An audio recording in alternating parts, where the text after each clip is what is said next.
Hello and welcome all students. Today we are going to see the another session of the United Nations. Students, we had earlier seen about the background, the chronology of the establishment of the United Nations, the objectives and principles. We are going to study about the main organs of the United Nations. First, we will learn about the General Assembly. As we learned that in the United Nations there are 193 members and all are represented in the branch and all are the members of this assembly. It provides a unique forum for multilateral discussion of international issues including peace and security. The functions of General Assembly is to discuss, debate and make recommendations on subjects pertaining to international peace and security including development, environment, disarmament, human rights and international laws. In the General Assembly, the countries would not face any kind of discrimination. It does not judge by the country's position or status. Every year, the General Assembly meets under its president on the United Nations Secretary General in annual session at United Nations headquarters in New York. The decisions in General Assembly are taken under the majority where each member country has one vote. The Assembly may also make recommendations on any matters within the scope of the United Nations, except matters of peace and security under the Security Council consideration. Functions of the General Assembly are to elect the non-permanent members of the Security Council, to choose the United Nations Secretary General and the judges of the International Court of Justice in consultation with the Security Council, and to pass the annual budget of the United Nations. The second main organ of the United Nations is the Security Council. The Security Council has 15 members, out of which 5 members are permanent members and 10 are non-permanent members.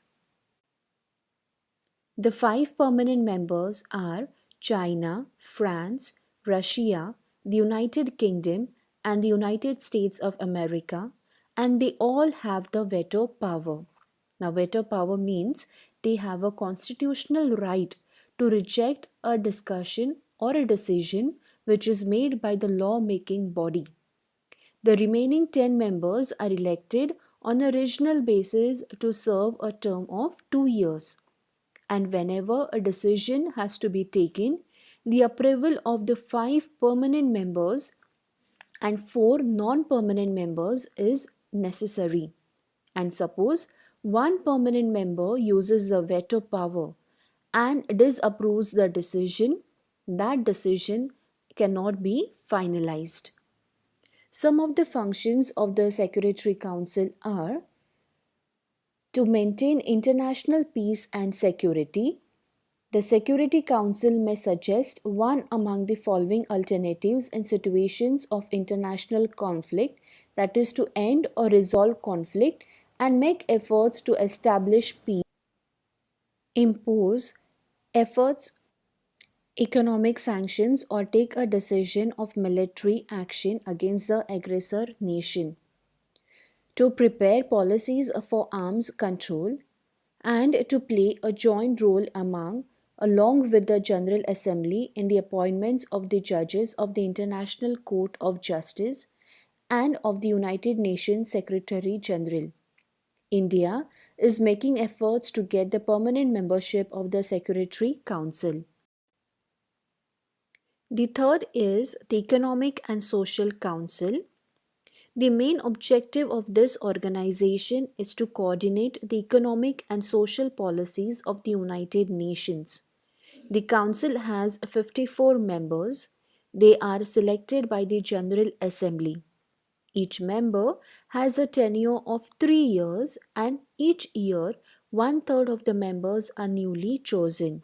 Here, decisions are taken by majority vote.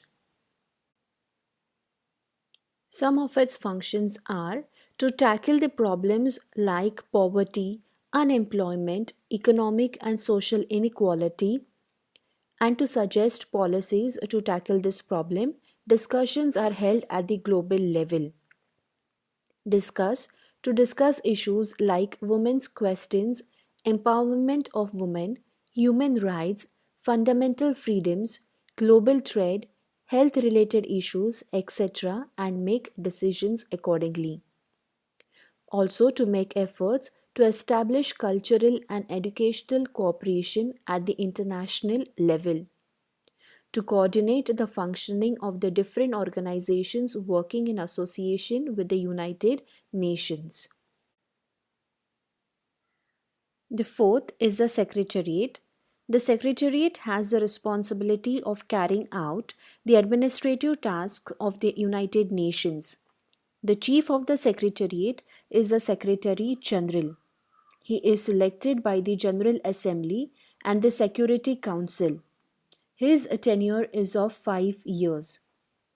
The Secretary General's duties include helping resolving the international disputes, administrating peace, keeping operations, organizing international conferences, and gathering information, etc. The functions of the Secretariat are to gather and prepare background information on various issues so that the government can study the facts and make recommendations, to help carry out international conferences on global problems like climate change, human rights, disarmament, etc. Also to compile information and to supply information to the media. The next is the Court of Justice.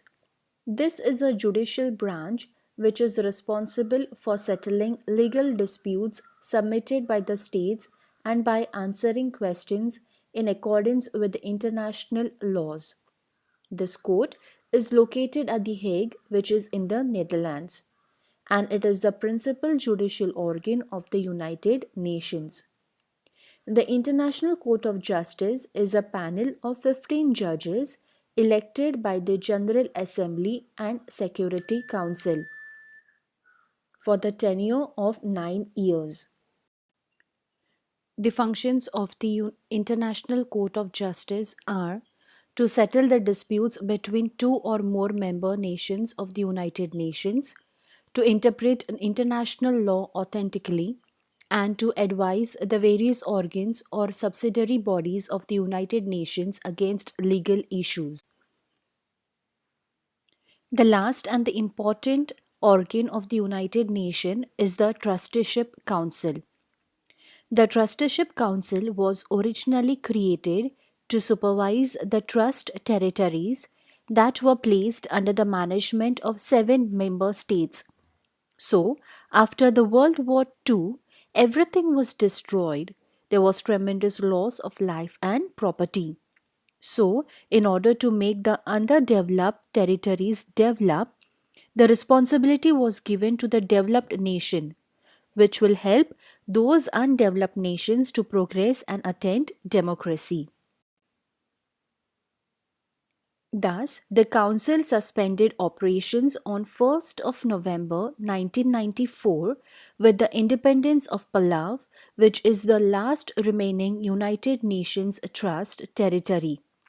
Palau is an island in Pacific Ocean which is 500 meter east to Philippines. The United Nations member nations came together in 2000 and decided upon the development goals for the new millennium. Some of the important goals were to eliminate poverty and hunger, to make the facilities of primary education available, to bring about women's empowerment, reduce infant mortality rate, to take special care of the health of pregnant women, to fight diseases like AIDS, malaria, etc., to protect the environment and increase the cooperation between developed and developing countries. A time period has been decided to achieve these goals. India has made considerable progress in the direction of achieving the Millennium Development Goals with the help of UNICEF and UNESCO.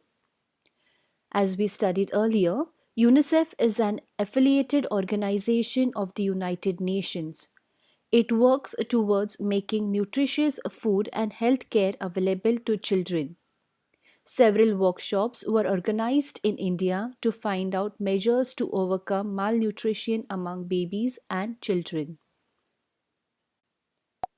UNESCO and another affiliated organization of the United Nations works towards peace and security in the world by promoting cooperation between member countries in the fields of education, science and culture. Next, we shall So, students, today we have seen about the six organs of the United Nations and the Millennium Development Goals. The next part of the United Nations we shall study in the next video, in the next session. With that, student, thank you.